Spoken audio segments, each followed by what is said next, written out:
And when you ask what you want to be, normally it's a little question we ask the child, right? What do you want to be when you grow up? You are asking what the person will do and not what they will be. That has nothing to do with being that. I can be an engineer, I can be a salesman, I can be a builder, I can be a doctor. It has nothing to do with what I am as a human being.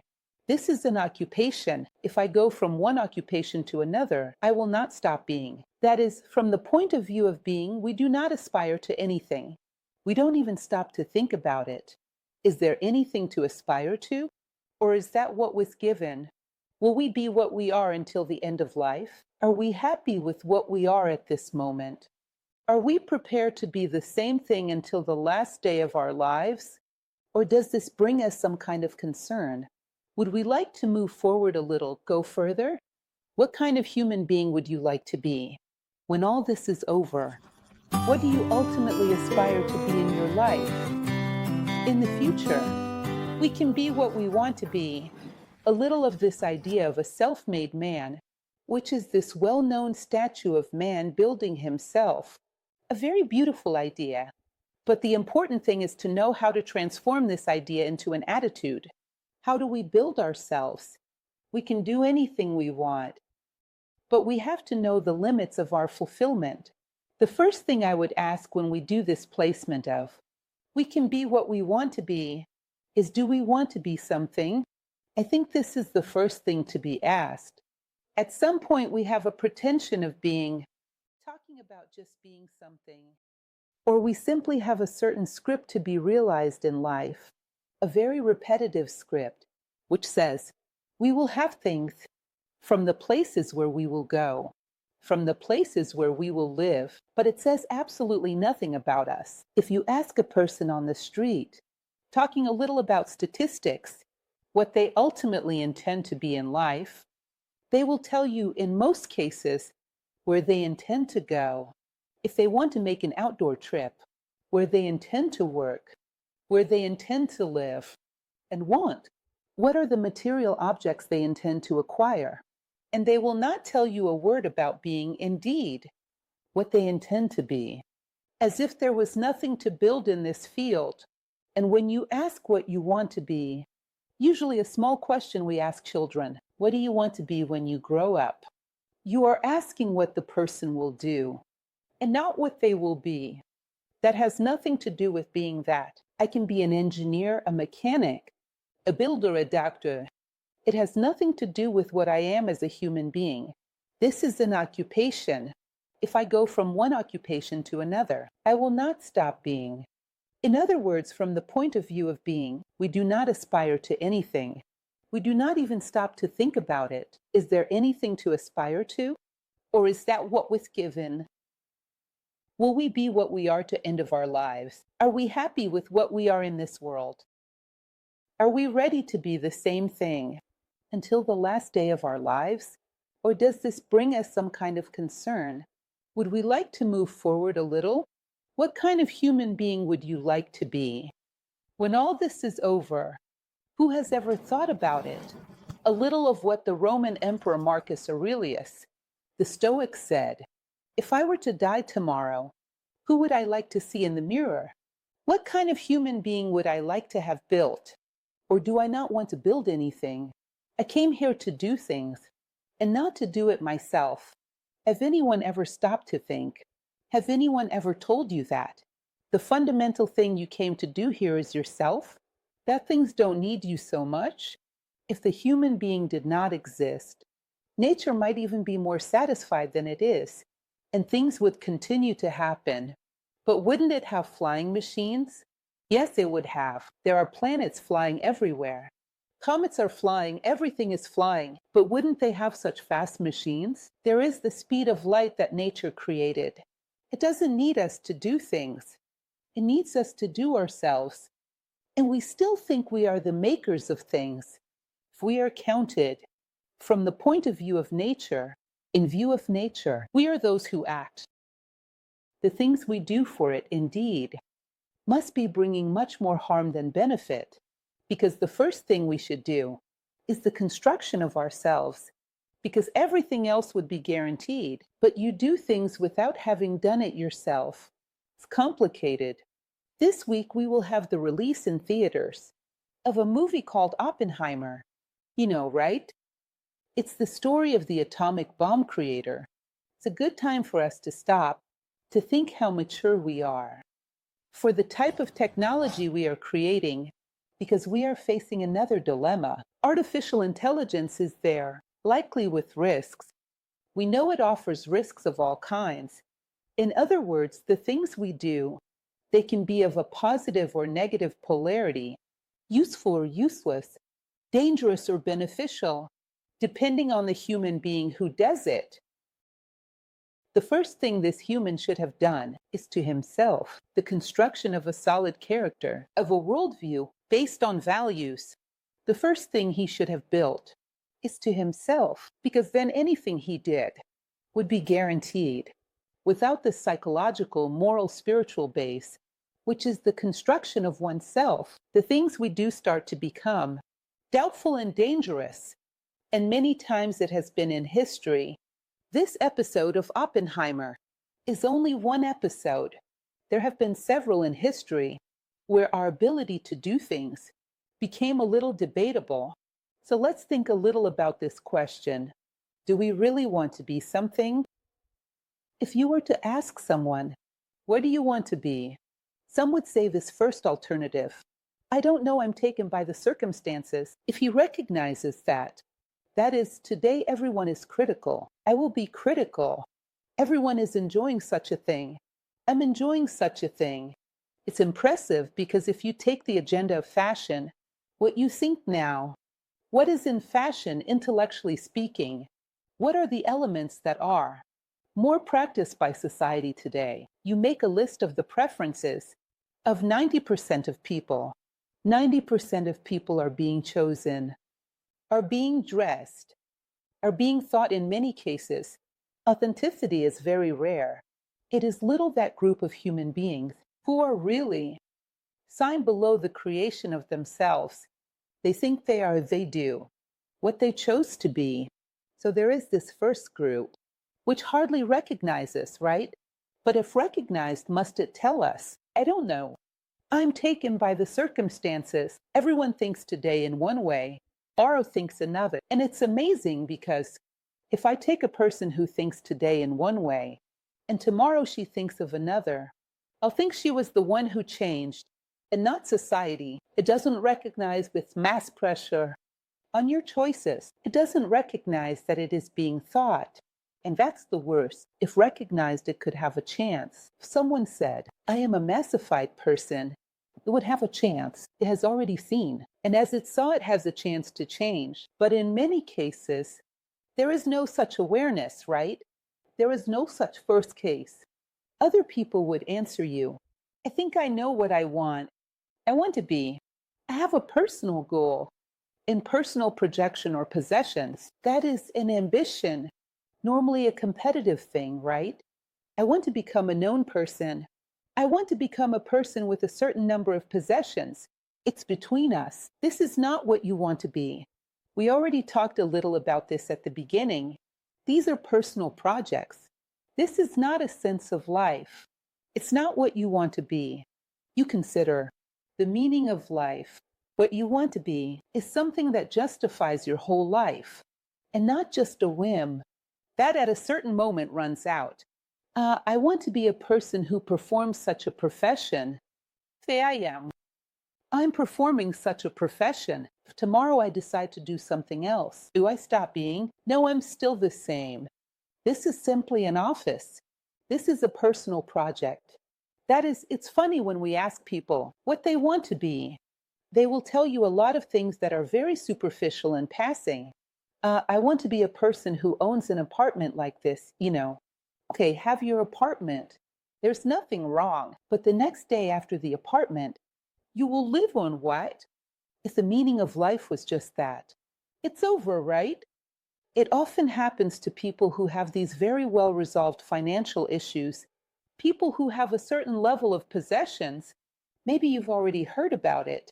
And they go into depression simply because there comes a certain moment that Now, where?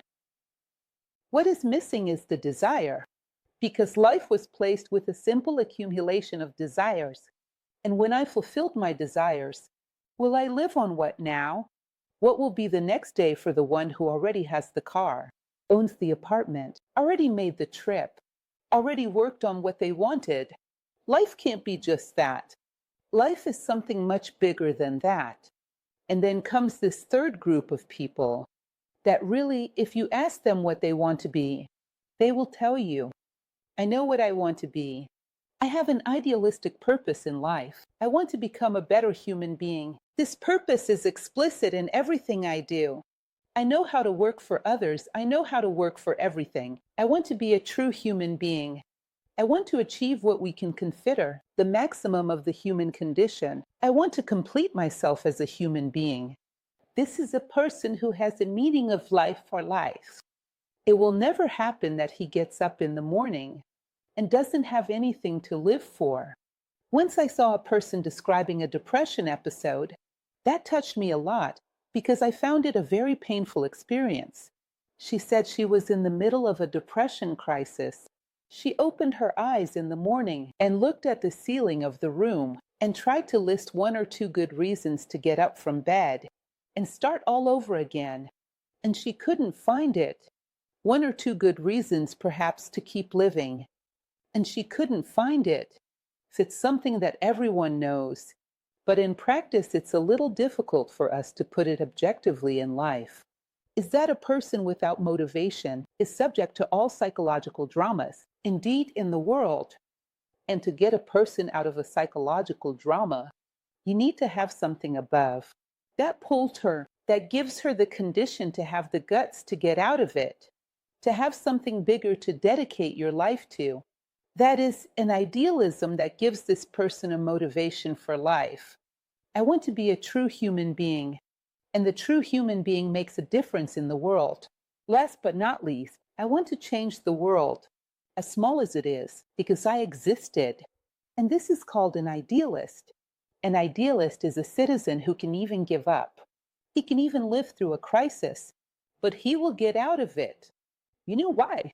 When he opens his eyes in the morning, when he looks at the ceiling of his room, he sees a good reason to keep fighting. I will not leave the world the way I found it. I will not leave here the size I was when I arrived. I will leave bigger than I entered. And the world will get a little better because I existed. I do not give up on making a difference. So I can tell you that this idealist self that exists dormant within all of us is where our ability to be motivated and overcome the dramas of life comes from, overcome the adversities, because it is something that justifies the last breath. Until the last moment, until the last breath of life is justified by this objective. If I have life, in this breath of life, I will try to benefit the world in some way. I will try to say that word that someone needs to hear. I will try to offer that comfort that someone needs to receive. I will try to achieve that level of feelings that I would like to conquer. As long as there is life, I will be striving to be a better human being, to pursue this ideal. That is, a person who has an ideal is a person who has a protagonist, who has a conflict, who has their own movement, who is not driven by circumstances, and then they begin to have the ability to truly build anything on their own, who desires the ends, desires the means. Consider that this is a generation, I don't need to tell you this, everyone knows, it is in the statistics, a generation that suffers from a tendency towards depression, towards collective melancholy. Why is that? What motivates us? What do we live for?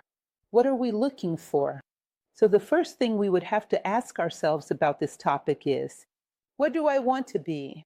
Do I want to be something? Do I have a goal that justifies my entire life? Something that is real, that is not tied to things, circumstances, situations. Something that depends only on me. This is the fundamental element for us to start discussing when we talk about this subject.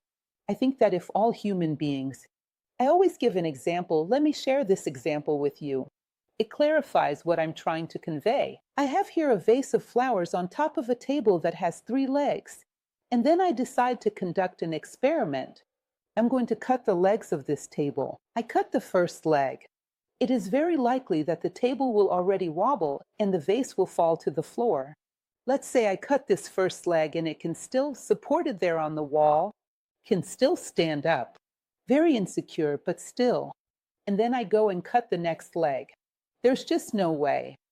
Then everything falls to the ground and this vase is broken. Isn't it true? Now, if before that I made a hole here in this ceiling, and I put one of those fern hooks, plant, well fixed, well secured, and put a chain there, something that would hold this vase in such a way that it would only be scratching the table, but its support point is up there. I go and cut one leg of the table. What happens to vase? Nothing. I go and cut two. What happens to it? Nothing at all. I can cut all the legs of the table, and it stands up because it just scratches the table. The support point is up there. Now stop to imagine what our support point is. We have circumstances that anchor us to the world. That is a profession, friends, a financial situation. Let's say these are the 3 legs of my table. Life comes and cuts one of these legs. I have a breakup, I don't know, a divorce. It's a major event in my life. Many people become unbalanced there. If in addition to that, life comes and cuts another leg, that is, my financial life also enters into chaos. Most people will be satisfied. Most people will not be able to stand up. But there were in history individuals who went through situations where all the legs of their table were cut and remained standing. Where was the support point of these people? The gap. They had an ideal. They had something they wanted to achieve as human beings. They wanted to reach that point. Regardless of the material circumstances, they stayed grounded, but they don't depend on the world. And so whatever happens there, they stand up. And they emerge on the other side larger than when they entered. That is, the first thing we have to consider from the perspective of wanting is to truly want to be. Wanting to be a complete, whole human being is the best thing we can aspire to be. So let's begin our discussion from there. Consider 2 possibilities that exist when we say you can be what you want to be. Let's first explore this idea. Divide it into 2 groups. We can do what we want to do and be what we want. First, let's do it. Let's proceed. The realm of doing. In the realm of doing, can I do anything I want? No. There are limitations. What kind of limitations? But if I try hard, can I do anything? There are still limitations. And some are unbearable. Very complicated. Some you can try and maybe surpass. Others now. In the realm of doing, for example, you have moral limitations. I can't take possession of what is not mine. I could, but the consequences are serious. Not only for the penalty I will suffer with it, but from my own identity that I lose with it. When I take possession of what does not belong to me, what is not mine, it is not simply an object that I legitimately gained. It's my identity I let tarnish. I became an immoral person. I became a thief. It is too costly for you to have an object, to have whatever it is. In other words, in the moral field, there is an impossibility. You should not do. You cannot do everything you want. Indeed, in the mental field, can I have the intelligence of an Einstein just because I want to? It would be good, right? A little? But I really can't. There are limitations from the mental point of view. As much as I try hard that I study, there are limitations. I cannot have Einstein's smarts overnight, not even throughout a lifetime. There are differences, different circumstances of life, other possibilities for us to develop, and they are very good. But Einstein's intelligence won't happen. What else? From an emotional point of view, can I have the solitude of an Agnes now? Have you ever heard of this lady called Agnes? An American who became an example for the whole world. She was just a simple housewife. One day, her only daughter and her little grandson, a child, were killed in a crime, a very, very violent crime. And this woman managed to forgive the criminal for this crime. Not only forgive, but also help him somehow in the jail. She was able to feel compassion for this man and somehow helped him. She realized the psychological drama that had been there. She changed the life of this man. She was a great example, a person who was able to go beyond a limitation that very few would be able to overcome. The level of rebellion, hatred in a circumstance like this, she was able to go beyond and have compassion and have pity and do everything she could to help this human being. Of course, we think it's beautiful, and it's really very beautiful. But just because I think it's beautiful, would she have the same emotional condition as she does now? It's very complicated. She would have to work all her life. Maybe she even comes to have. But she would have to work all her life to reach this level of emotional maturity, to be able to do something like that. Imagine a situation like that. A pain of this size, and you are able to feel the total absence of hatred, total revenge. It is a real spirit of compassion. That is, it may even be that we will conquer this someday. But it's not for now. These are emotional limitations that we would still have to grow a lot in this field. And from a physical point of view, can I play soccer like Pele? If I want to, I'm going to start studying female soccer. Let's see if I can. It will not work. There are obviously limitations. In the field of doing, we are full of limitations. There are limits at all levels of our personality: physical, emotional, mental. Not everything we want to do, we will be able to do. So we can't do everything we shouldn't or can't do now, at this moment. And the field of being, how does it work? Do I also have limitations? What do you think? Are there limitations in the field of being? Let's just see how it works just a bit. In the field of being, there is a Renaissance author. You may have certainly heard of him. His name is Pico della Mirandola. He wrote something called The Discourse on the Dignity of Man, where he discusses something exceptional. I brought a piece of this speech to show you the ability of the human being to indeed become what he intends to be, if he truly desires it. What is a stone? It is a being defined by inertia.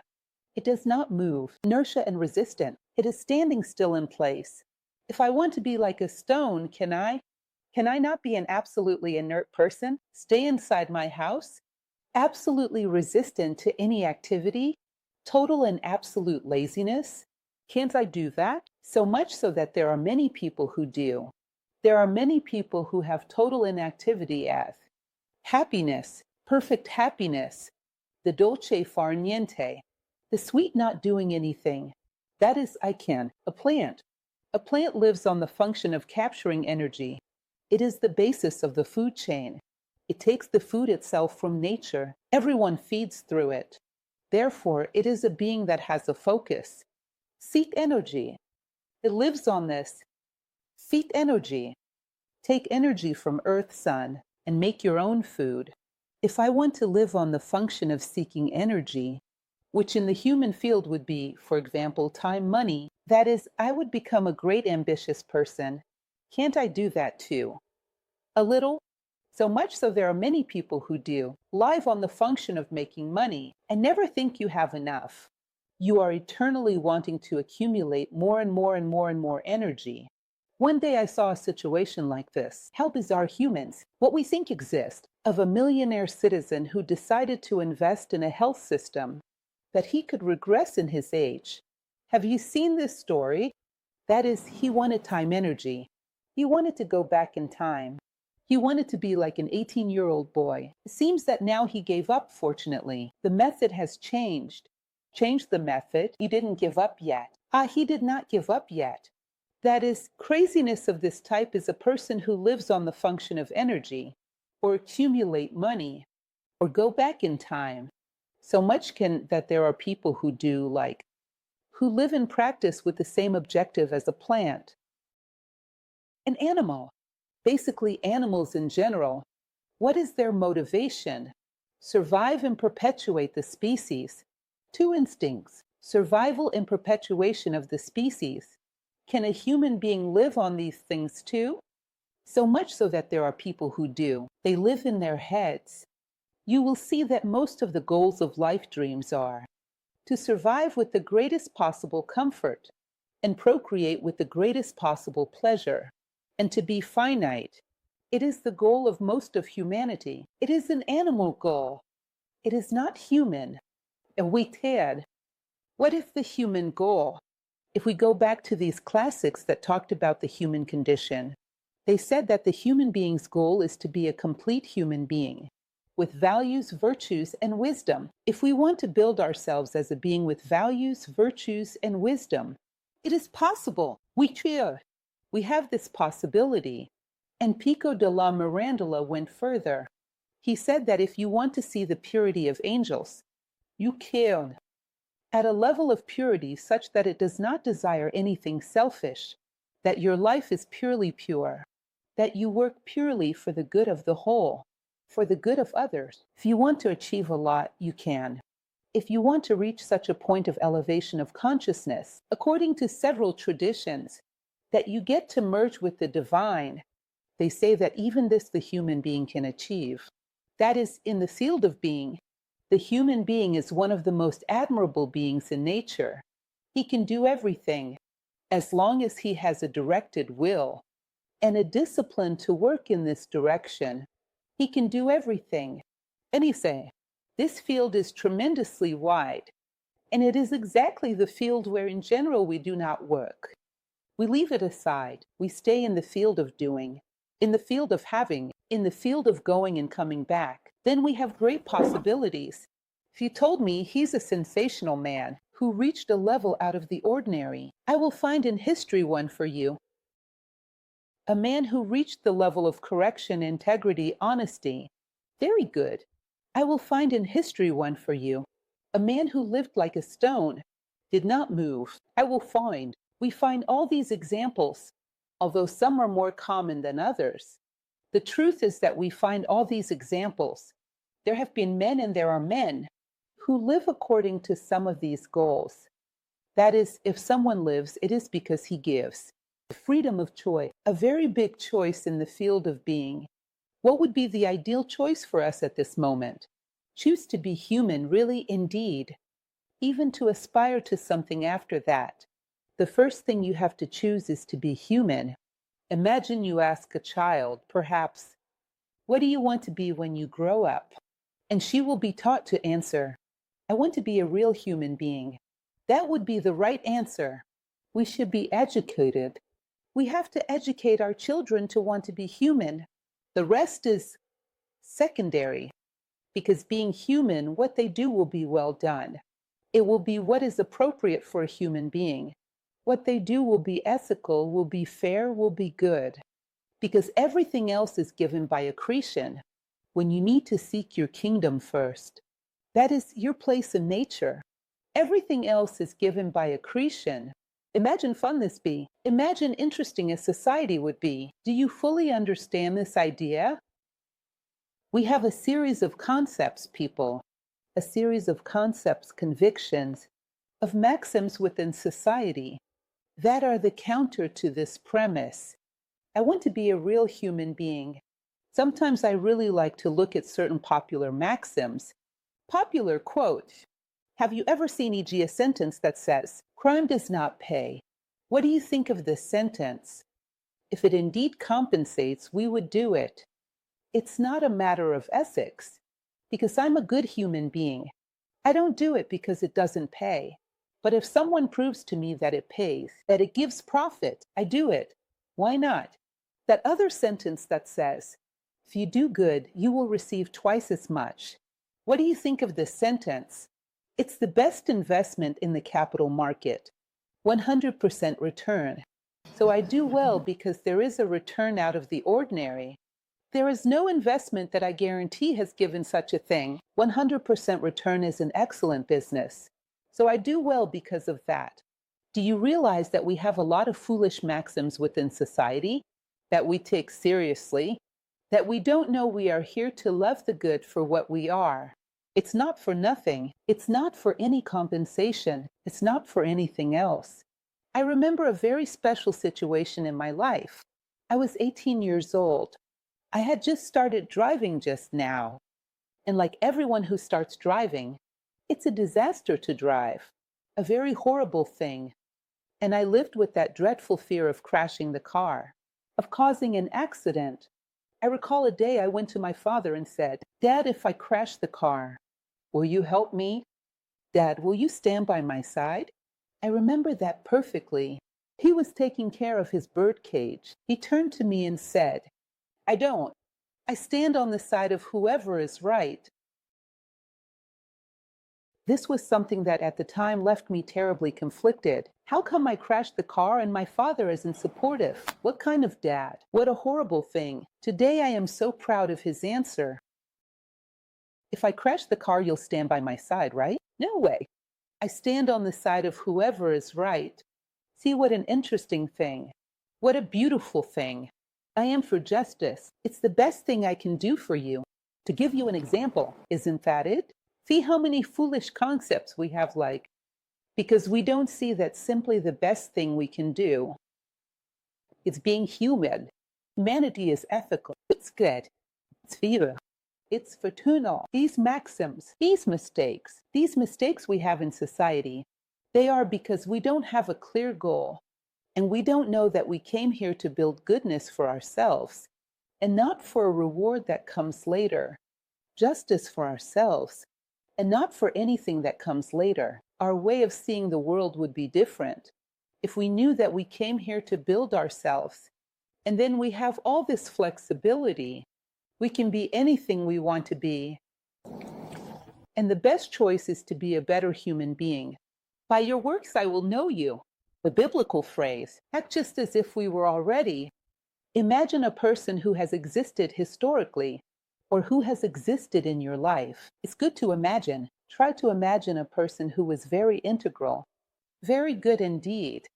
You are facing a situation in life. You have to make a choice. Think about how this person would respond, how a fair person would solve this problem. What decision would she make? Imagine. And when you have the answer, try to do exactly that, even if you are not yet such a fair person. But you start to make a coherent behavior with what you want to be in the future. And a process of transformation begins, a discipline that allows you to sculpt yourself. A very integral man in a situation like this would make what decision? What would you do? What would you do? When you ask, you will realize that we know. We have this notion within us. A very integral man would do such a thing. I start to do just the same thing he would do exactly because of so much doing it. One day I will be like him. I will see the world like him. There is a Stoic philosopher who was Epictetus. He said the following: "The seeds of greatness that exist within man, they need an image to grow and germinate." If you want to be a real human being, take the image of a real human being. There was a time in my life that I started to try to imagine, what would a wise man be? A good man, an integral man. And I used my imagination to try to think, how would he be in traffic? When I take a ride, how would he be on that day he arrived late at work? How would he be on that day he got wrong in something he did? In other words, in all the circumstances of my daily life, I was imagining, how would a wise man answer? Then I wrote everything down. I wrote on some cards and stuck them on the door of my closet. I wanted to look at it and see a human being, a whole human being in front of me. That could be a model for me so that I could build myself from that. It is useful. We do this exercise of imagination. What would an ideal human being be? Integral, fair, good, valuable, and increasingly start to introduce these answers to life. That person would give in my own life and go transforming myself by example and building myself by example. Certainly, this is the only work that nature expects from us because the rest she does alone. No, build our own, build ourselves. She cannot do. You know why? Because there is a law called free will, guarantees we only grow if we want to. So nature has to wait for us to grow by will. She can't make us grow. She needs us to build ourselves. Rest she does alone. But through an example of a reference, of an image, we start a process to insert our life what we see ideal. So, through an example of a reference of an image, we start a process inserting in live what we would and is what we do. That is what we do. We work for our lives. Purpose of living, to work as an ideal, to work to be human. That goal. It is a discipline that cleans old habits and implements new ones. Once I heard something unsteady and fascinated. Once I saw a text in quotes, scientific, and on creation of habit, and he said, build yourself, do learning, due to your learning. Thus, you build yourself. I have been teaching you. I have been teaching you. And I've been teaching you. You have been teaching. Well, yeah. He said that if you practice something consistently each and every single day for 4 months of your life, he believed, you would tend to naturally have it incorporated as a habit. Imagine that for 4 months of your life, every day, I give an X answer to such a circumstance. I am patient in traffic. I wait for people to leave the elevator before entering. I greet people with a good morning, looking into their eyes and genuinely wishing the best for them. I have compassion for those who are in a bad mood, with emotional turmoil on a certain day at work, in the family, like having compassion, having patience. For 4 months behaving this way, I would have acquired a habit.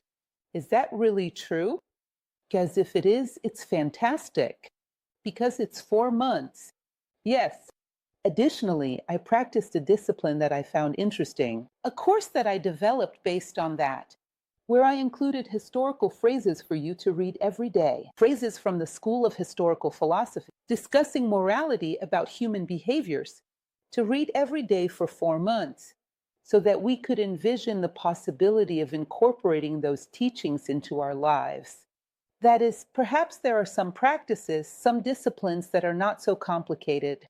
Every day consistently practicing a certain thing, there will come a certain moment when it is no longer just an example that I stored away. It's me, this is mine. I take ownership. I become like this because I want to. I assimilate that as a response to my life. The first human being who became whole, just good, he must have followed an example. He must have followed a reference. But at a certain moment, that became his own, and another was inspired by him as a reference. And at a certain moment, that became his own. And so humanity progresses, assimilating humanistic habits as a matter of discipline every day of our lives, a practice that I want to assimilate as a characteristic of my personality. And I'm sculpting myself. I brought you a little bit of it. This text of Pico de la Mirandola, the speech about the dignity of man, a very small piece, just so you have an idea of how beautiful it is. How interesting. What? Oh, supreme liberality of God the Father. Oh, admirable happiness of man. Only he is granted to be what he wants to be. The animals, when they are born, bring with them from the womb everything they will be later. That is, they will be identical to their parents. It cannot be anything else. The celestial beings have always been what they will be forever. To the man born, the Father bestowed seeds of all species, and according to the way each one cultivates them, they will grow in him and bear their fruits. He may be passive like a plant, or violent like a beast. If used as reasoning, elevate the celestial animal, but if used intellectually, it can be elevated to the category of angel and son of God. That is, if used only as reasoning, he remains an animal of another level, animal motivations, but with reasoning as a tool. Now, if he starts to use something else, a broader, more comprehensive intelligence, he begins to rise as an angel and son of God. And if he continues to be discontent, he will be able to gather himself, becoming spirit united with God, the one who is above all things. If he really wants, he can reach unity. He can. There is this possibility within us to reach unity. And then he concludes, who will not admire this fascinating chameleon? Isn't that a little interesting? He says angels can't be anything else. Only angels. They can decide to go down. Turn plant, stone, animal, man. No. They have to be what they are. Animals are defined since birth to be what they are. Man has a huge freedom, a huge possibility of choice. He can build, choose, be what he wants to be. If you take a puppy of any animal, you look at your parents, you know exactly how they will be. I see within human families more the same thing, generations repeating themselves. It's a new version of the same thing, same defect, of the same limitations of the parents. That is, we are not living an animalized life. We can't go beyond what we receive. We can't build something else. We are repeating the source from where we came from. We are with an animalized life. It is predictable, cyclone child. It will be exactly like him. What? What? If we can be anything, we are increasingly limited and predictable. You saw the latest statistic that came out saying that since this statistic began to be recorded, ours is the first generation in which children have an IQ lower than parents. Did you see that? And artificial intelligence is rising and the human being going down. And this is a being rich in possibilities. As we are, we choose to go down, decrease. Instead of growing, we are a work in construction and we can change ourselves. We can. We have to feel like being in construction. If I ask you exactly what you are today, you will tell me, I have such a tendency. I like such a thing. I have such a habit. I have. All this can be changed in 10 years. You don't have them anymore. It's just a matter of will. If you realize that your taste, your tendency, your inclination doesn't get you closer to an ideal human being, it's not good for your growth. You can change it completely. Even the taste of food. If we want, rechange. Isn't that it? We learn to like other things. We can completely transform ourselves. We are malleable beings and in construction, and we can choose to be human beings, maybe human beings, real human beings, changing all the tendencies that oppose it, that are in our lives at this moment. Be careful not to freeze things that are temporary. I'm unorganized. It's nothing. You are. No human being is disorganized by nature. It is a temporary addiction that can be corrected. It is not. No human being is impatient. It is a temporary addiction that can be corrected. Get back. I treat you in such a way that reflects my deep respect and appreciation for your unique qualities and contributions, ensuring that you feel valued and understood in every interaction we have. I already told you about this phrase, epictetus. The seeds of greatness that live in us need an image to grow and germinate. That's why it's good. Plato said it's good that we have heroes. We have references or in history in your family, someone who inspires you to be bigger and better, a mirror in which you will be inspired to grow. Use the imagination, as I told you, to try to think how to awaken a better man, how to move, how to feed, how to get out of the environment. When he leaves an environment, the environment gets better or worse than it was before he arrived. There are people who, for having passed through a place, the climate gets better. People seem to be lighter. They raise consciousness. They feel better because someone else passed by. There are people who, wherever they go, benefit, as if it were a trace of light. This is possible. It is within the human condition. It is possible. Start imagining a human being like that and start imagining yourself like that. Start seeing yourself acting and living that way.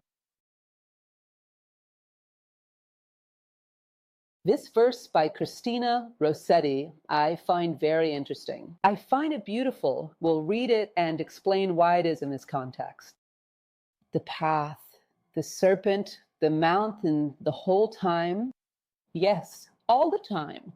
And the journey of each day, does it take the whole day? From morning to night, my friend. That is, imagine that this dialogue, that this poem puts of someone asking you, will I have to work to become a better human being all my life? Yes, all my life. Is it always going up? It's always going up. All day? It's all day and night, my friend, even in dreams, all the time. This conviction and this will to become a better human being is with you. We should walk with it all the time and all our lives. This is heavy. It's tiring. It's nothing. This is human nature. There is nothing in human nature that is an over effort we cannot endure. It is the human capacity to walk on two legs, and we walk very well. We can move with greater ease. This is nothing so exhausting. Why would it be exhausting to always walk intending self-improvement, wanting to become better? The path, the serpent, the mountain above, all the time. All the time.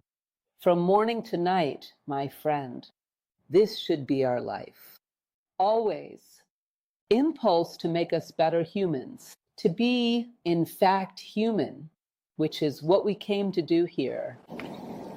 I put an element in relation to the work environment that I find interesting. Because if you take a person who is integral, who is fair, who is good, what is the company that would not like to have such an employee?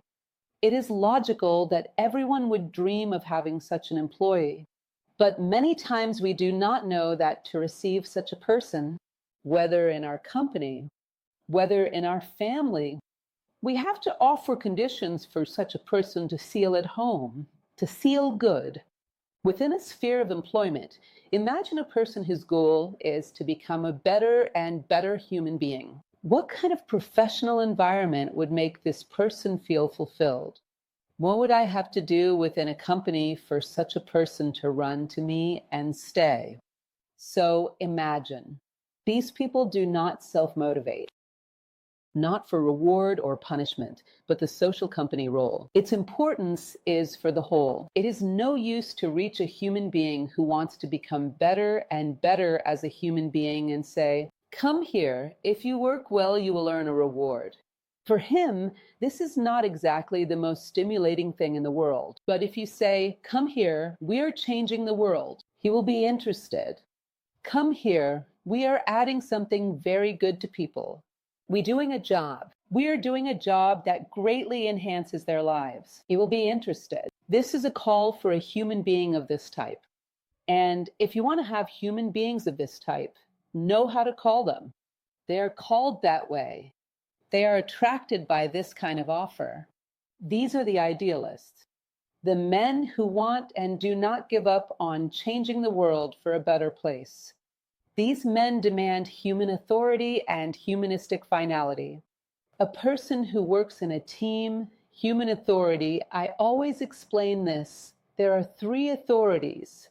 Imagine a leader of a work team. The first authority he has to have is intellectual authority to know the service. Second authority, moral authority to do together. Third authority, human authority, to consider that the best result of a work process is not simply products and services well done. It is human beings realized in this process. Human beings who grow in this process and realize themselves. Therefore, for a human being of this type, an ideal workplace would be a workplace that considers itself human authority. That helps everyone who participates in the process grow within this process. Becoming more realized, better as human beings, creating a climate conducive to this. If I want an employee like that, I need human authority. I would have to have a humanistic purpose. What else? Who wants the ideal worker must create the appropriate conditions to receive him. And so it is.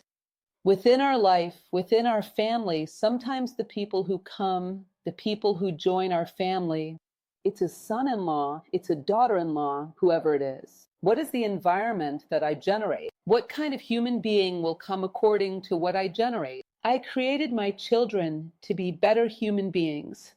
I create my family to seek values above all. What are the people who will come to this group? People who love it, who have affinity with it. In the matter of the law of attraction by affinity, those who have this same nature will come. Therefore, our values attract us.